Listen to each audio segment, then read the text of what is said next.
You see, had you spoken for a few more minutes, I think you would have yourself clarified a lot of things.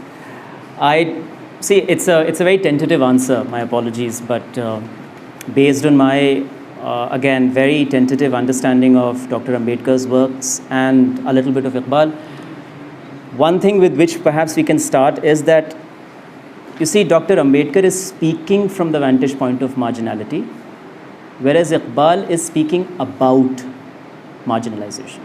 This is a very important distinction.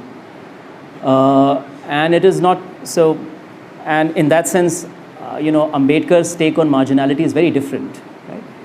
Iqbal has written on marginalization, has reflected on deprivation, has reflected on discrimination, etc. But Iqbal never lived a life of a marginalized. Right? And I don't think there are any two opinions about it.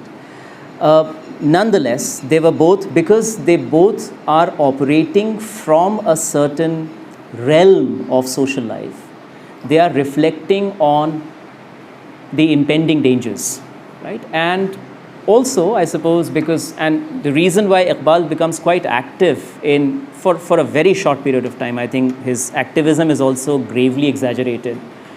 I think only for about 2-3 years he's active. Otherwise, he's he's a very chilled out person in that sense.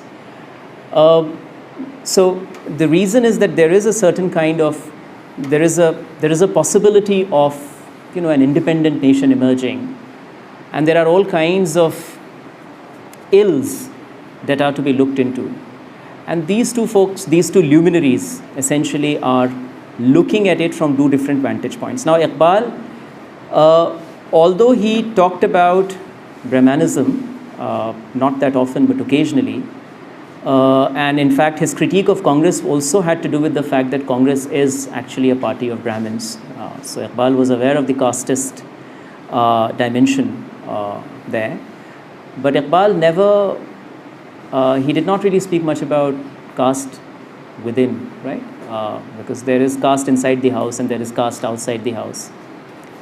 And as Professor Satish Deshpande very beautifully points out, this elsewhereization of caste, as he calls, that caste is always with others and not with us.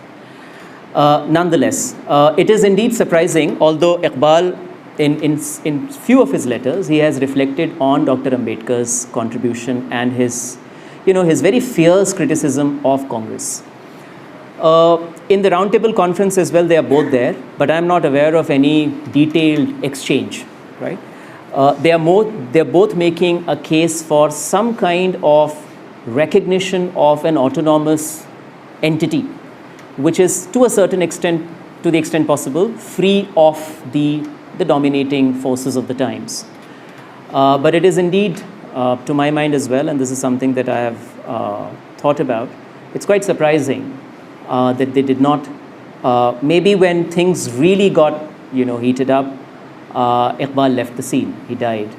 Had he lived through the 40s, who knows, there could have been some heated argument given Ambedkar's later position in terms of the entire Pakistan movement at all. But not to say that Iqbal would have sided with the Pakistan movement, that's a different discussion altogether. But I'm sure the ways in which the politics vis-a-vis the margins unfolded in the 1940s, I'm sure there would have been extraordinary exchanges between these two.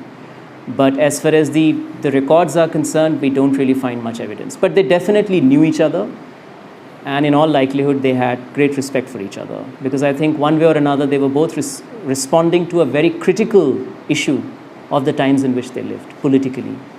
That's what I can say.